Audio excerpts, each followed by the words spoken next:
Les mots d'amour. Ti amo. Et toi, c'est quoi tes langages d'amour? J'ai tellement d'amour pour toi et pour tous les gens auxquels je tiens. Bien sûr que j'ai assez confiance en toi pour te confier mon chat. J'aime beaucoup trop me perdre dans tes yeux. Je t'aime tout autant que j'aime Tu veux un câlin? Je t'aime très très fort. J'aime t'écouter parler des choses que tu aimes, parce que si ça fait partie de toi, c'est important pour moi.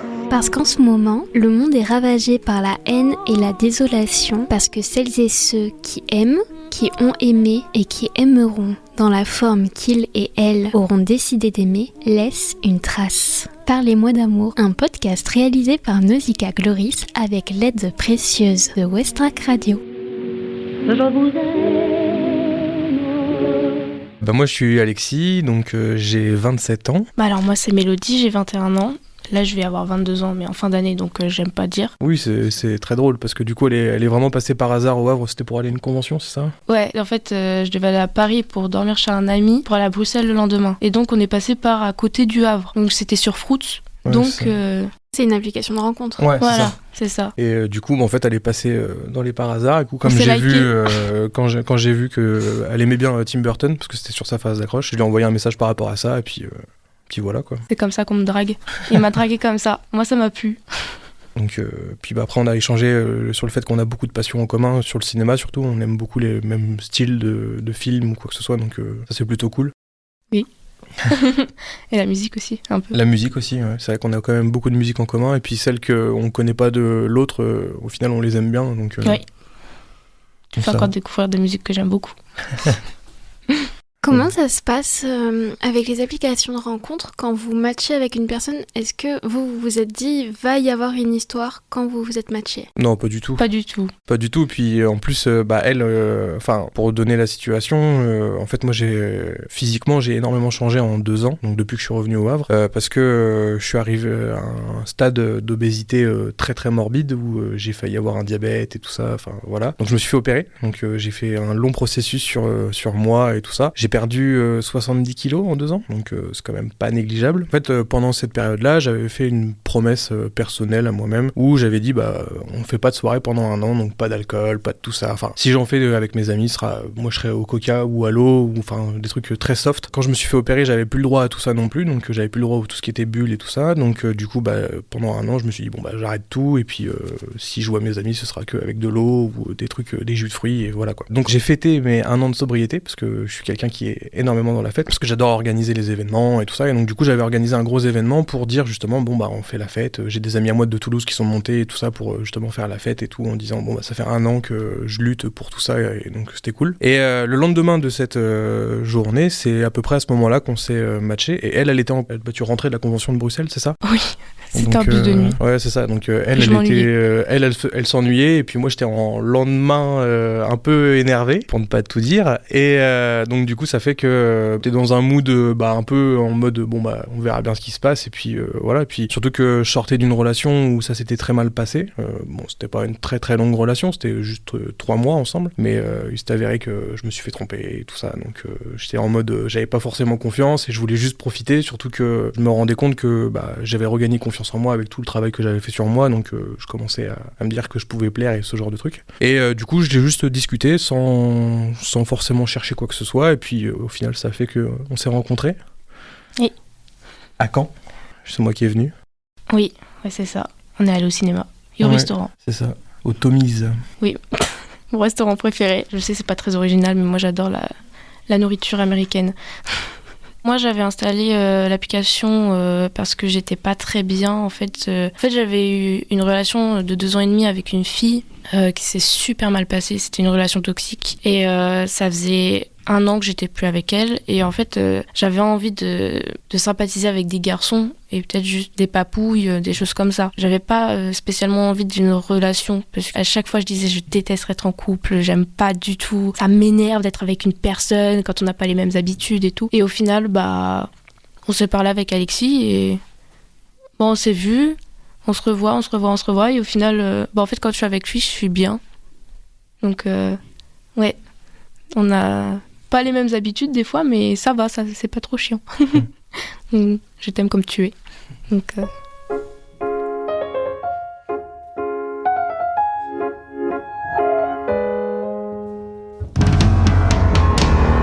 Divine, qu'on dit libertine. Ce soir je viens m'inviter dans ton lit. Laissons dormir les maris, allons nous aimer, on est des braves gens. J'apprendrai ta langue et ton accent pour te comprendre. Je serai frivole et décadent pour te surprendre. Tatoue-moi sur tes seins, fais-le du bout de mes lèvres. Je baiserai tes mains, je ferai que ça te plaise.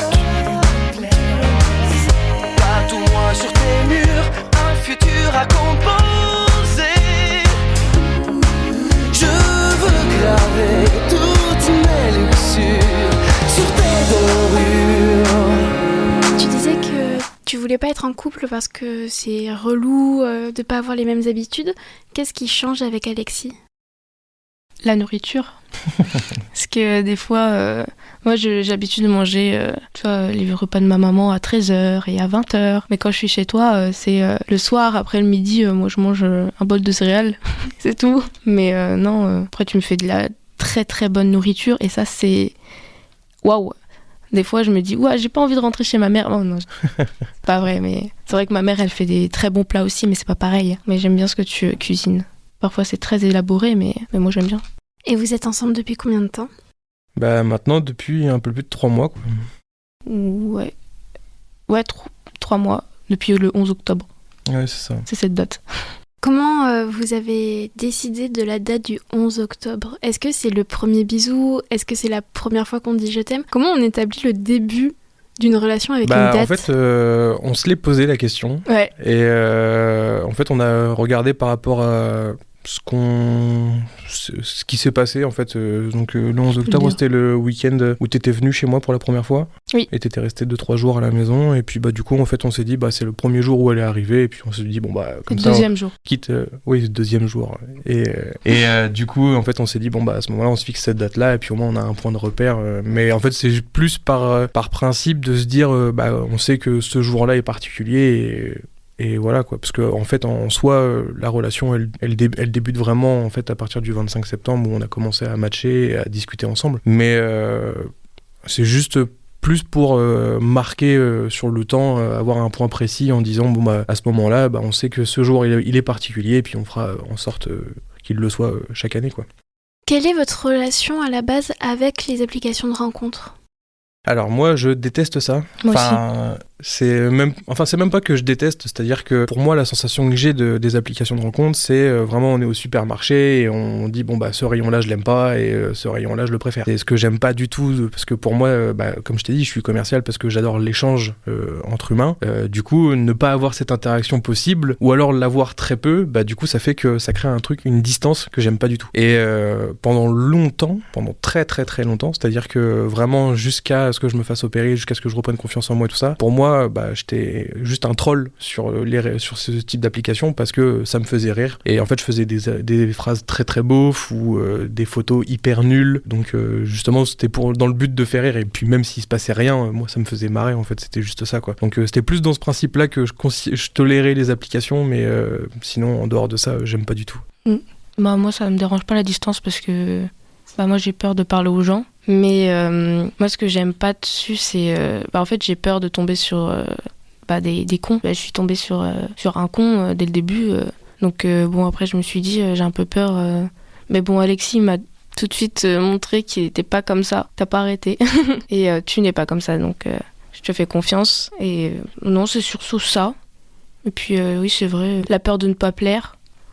Mais ça a été... Mais oui, non, c'est vrai que j'ai jamais été férue de ces choses-là. Comment Alexis t'a mis en confiance sur l'application de rencontre ? Il m'a parlé de Tim Burton déjà, il connaît. Sinon, tu m'as beaucoup parlé, tu m'as dit beaucoup de choses dès le début. Après, moi j'étais complètement arrachée, complètement fatiguée quand tu me parlais. Mais t'es resté avec moi pendant tout le trajet. C'était la nuit, j'étais complètement crevée, j'avais pas dormi depuis 2 jours et tu t'es resté avec moi pendant tout le trajet. Je t'ai dit ne me laisse pas en fait, j'ai pas envie de m'ennuyer. Non, après je sais pas, tu tu me parlais, tu m'envoyais plein de messages. Je me suis dit, bah là, j'aime bien. Bon, c'est vrai qu'au début, j'étais un peu distante parce qu'il m'envoyait énormément de messages. J'étais là, j'ai un peu peur parce qu'on n'était pas proches. Enfin, on était proches, mais on n'était pas si proches pour moi, tu vois. Donc moi, j'avais peur. Des fois, j'étais au boulot, je voyais une notification. Même quand j'étais avec ma mère, elle fait, c'est qui ce Alexis? Pourquoi il t'envoie tout le temps des notifications? Moi, j'étais là, mais laisse-le et tout. Et au final, maintenant, si tu m'envoies plus de messages, je suis pas bien. Là, vous vivez votre relation à distance? Oui, c'est ça. Donc elle vit chez ses parents et moi j'ai mon appart. Bon, ça va. Attends, on n'est pas à plaindre. Hein. Ah non, franchement ça va, parce qu'en plus avec son emploi du temps, elle bosse du lundi au jeudi, donc ça fait que soit la dernière fois elle finissait très tard et donc je devais arriver le lendemain et je suis arrivé la veille sans rien lui dire. Ouais, j'ai failli pleurer. Et des fois j'arrive pas à m'en rendre compte, des fois je me dis il a fait ça quoi. C'est un truc, c'était inimaginable pour moi que quelqu'un fasse ça pour moi. De te faire la surprise d'arriver plus tôt? Ouais. Ah oui, il me surprend. Il m'a fait plusieurs surprises et ça me surprend. Tu vas me surprendre toujours, je pense. Il t'a fait quoi d'autre comme surprise? T'en as fait plein, mais attends. Je sais pas, t'as acheté un petit paquet de trésors, tu le mets sur le lit et tout, y a plein de choses. Énormément. Et quoi d'autre? J'en ai fait plein. Par exemple, la dernière fois, je lui ai présenté mes grands-parents, parce que j'ai encore la chance d'avoir mon arrière-grand-mère vivante, qui a 92 ans.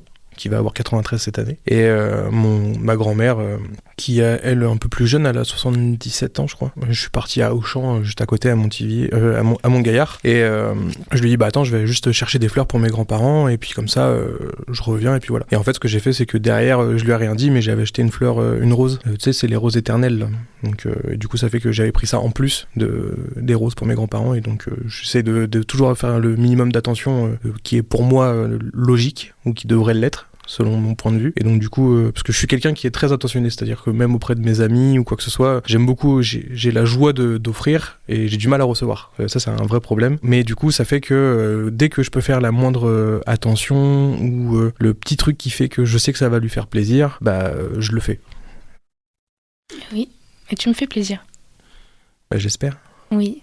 Après, moi, j'ai jamais eu l'habitude d'avoir une attention comme ça. C'est comme avec mon ex, elle me faisait jamais de surprise. Jamais. Puis, c'était comme si on était des meilleurs potes. C'était vraiment nul, cette relation. Et donc, ça fait bizarre qu'Alexis soit comme ça avec moi, quoi. Donc, j'arrive toujours pas à réaliser la relation que j'ai avec toi. Je suis très chanceuse. Est-ce que vous êtes amoureux et amoureuse?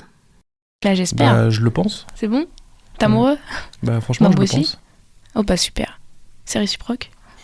Oh super. Et comment vous le savez? Comment je le sais?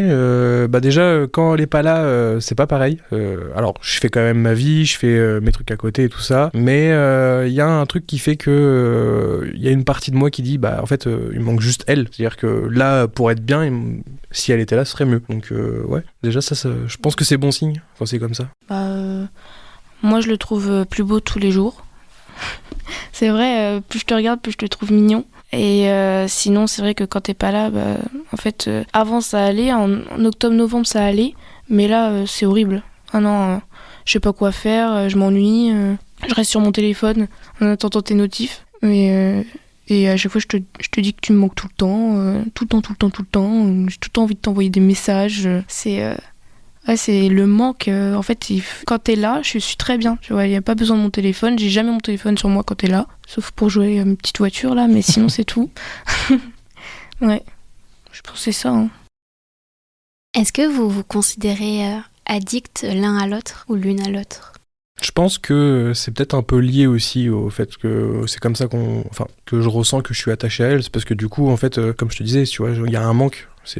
Au final, ça crée quand même un peu une addiction. C'est-à-dire que quand elle est là, ça crée une sensation qui fait que je me sens bien, je me sens heureux, ou je suis content qu'elle soit là. Et donc du coup, ça fait que c'est comme, par exemple, moi j'ai arrêté la cigarette. J'arrive à faire entre la distinction entre le besoin et l'envie de. Et en fait, quand j'ai arrêté la cigarette, j'ai arrêté parce que j'avais envie de fumer, mais pas parce que j'avais besoin de fumer. Donc du coup, j'ai pu arrêter, j'ai pas eu de problème de manque ou quoi que ce soit. Et alors que là, on me demande d'arrêter ma relation avec elle, là ce sera pas pareil. J'ai pas du tout envie, parce que j'ai besoin de maintenant avec elle. Il y a un besoin qui se crée, donc je pense que c'est lié un peu à l'addiction, au fait affectif aussi, du coup. Donc je sais pas ce que t'en penses.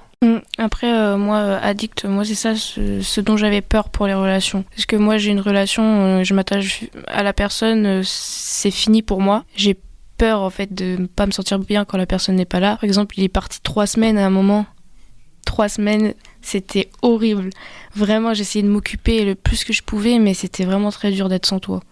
Ouais. Donc j'étais contente que tu reviennes et que tu sois chez moi pour faire ton retour, ça c'était cool. Là, ça fait 3 mois que vous êtes ensemble. Ouais. Est-ce que vous avez des projets pour la suite ? Bah, en fait, on n'a pas spécialement envie de se projeter. C'est-à-dire que moi, je suis quelqu'un qui vit beaucoup au jour le jour, malgré que j'ai des projets en tête au niveau de l'association, au niveau de ma vie professionnelle ou même personnelle. Surtout qu'après toute la lutte que j'ai fait pour moi, du coup, j'ai quand même des projets prévus. Mais on se projette pas plus que ça, parce que je pense que ça sert à... Enfin, pas forcément à rien, mais peut-être que c'est trop tôt ou ce genre de choses. Après, on a des idées, c'est-à-dire que moi, j'aimerais beaucoup voyager en Islande. Un de mes plus grands rêves, c'est de partir avec ma guitare, une tente et aller voir les aurores boréales, surtout que cette année, c'est apparemment la meilleure année pour l'Islande. Je dis ça, je dis rien. Mais voilà, mais donc du coup, ça fait qu'on a quand même quelques idées. Elle, c'est une grande fan du milieu du cinéma, donc elle fait beaucoup de conventions et tout ça, donc elle aime bien rencontrer les acteurs et tout ça. Donc là, du coup, on va à SOCAS. La SOCAS 3. Ouais, c'est ça, donc c'est la convention sur Shadow and Bone. Oui. Donc du coup, voilà, donc là, on y va ensemble et tout ça, donc on a quand même des idées de trucs, mais c'est plus sur l'année que sur les prochaines années, quoi. Oui, donc, bon, après, c'est vrai que des fois, pour rigoler, on dit des choses oui. comme avec les posters et tout, la déco du futur chez nous, mais... Oui, voilà, c'est ça. Dit rien. Bon, après, je suis encore jeune, mais j'ai pas envie de rester indéfiniment chez mes parents, là, c'est pas très facile. Ouais, c'est ça. Pas drôle.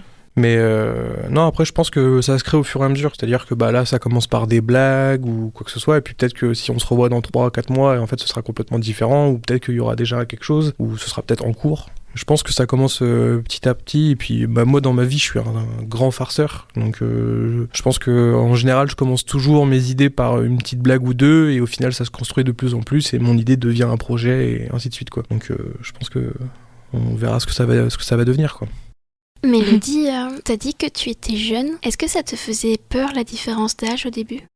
Pas du tout, parce que en fait moi je voulais quelqu'un qui ait plus de 24 ans au moins. Et bon après 27 ans c'est le meilleur âge. À chaque fois que je vois des gens, ils ont 27 ans, je sais pas pourquoi. Mais non, 27 ans moi j'aime bien, et tant qu'il est aussi adorable avec moi ça va. Mais si c'était vraiment plus... Et s'il était encore plus grand, je pense que ça m'aurait fait peur. Comme il y a un gars, il avait 35 ans. Là, 35 ans, là, ça fait flipper. Mais 27 ans, non, pas du tout. 6 ans, c'est rien.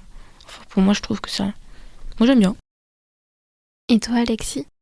Bah moi, en fait moi ça dépend surtout de la maturité. C'est-à-dire que je serais pas aussi mature que ce qu'elle est, en fait ça m'aurait mis un frein directement, parce que moi j'ai toujours débordé de maturité, on me l'a toujours dit, tout ça, donc je me faisais plus facilement ami avec les profs quand j'étais petit qu'avec les élèves, donc voilà, j'ai toujours eu un excédent de maturité, et donc du coup ça fait que moi je fonctionne beaucoup sur la maturité. Donc c'est-à-dire que là elle est très mature, du coup le lien se crée quand même, donc ça me fait pas spécialement peur. C'est en fait à partir du moment où je peux avoir des échanges sérieux avec une personne et que considérer vraiment personne et pas me dire là c'est une gamine et puis bisous au revoir, quoi. Donc du coup en fait comme il n'y a pas ce quiproquo, du coup ça fait que ça se passe très bien, quoi.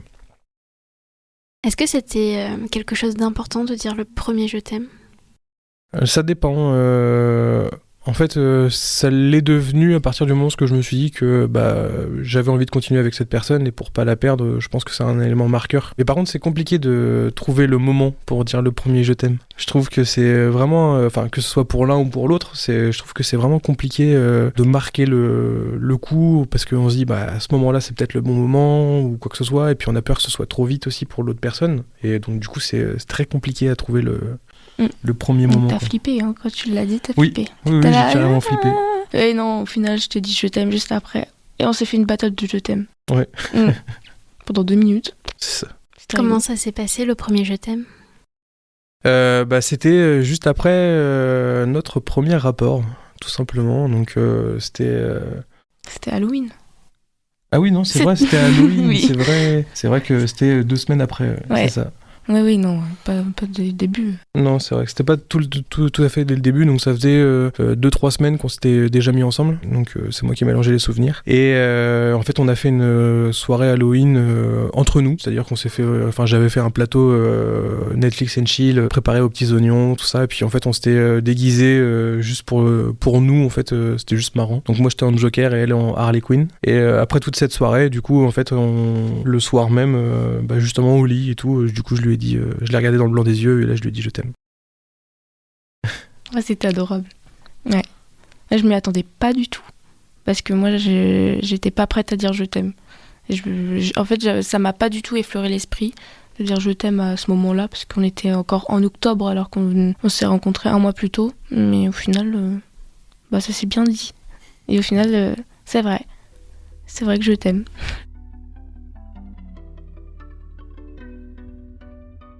Vous venez d'écouter le 39e épisode du podcast Parlez-moi d'amour, en compagnie d'Alexis, 27 ans, courtier en économie d'énergie, et Mélodie, 21 ans, en service civique, cinéma et citoyenneté. Toutes les chansons ont été choisies par mes invités et vous avez donc pu écouter Jersey de Naive New Beaters et Tattoo-moi de Mozart l'opéra rock. Si vous aussi vous voulez parler d'amour en ma compagnie, n'hésitez surtout pas à m'écrire à l'adresse nausicaa@thewest-track.com ou sur Instagram sur le compte Nausicaa Farnahom. Parlez-moi d'amour, un podcast réalisé par Nausicaa Gloris avec le soutien de West Track Radio. Taking my time to perfect the beat. Think I'll be dead by the time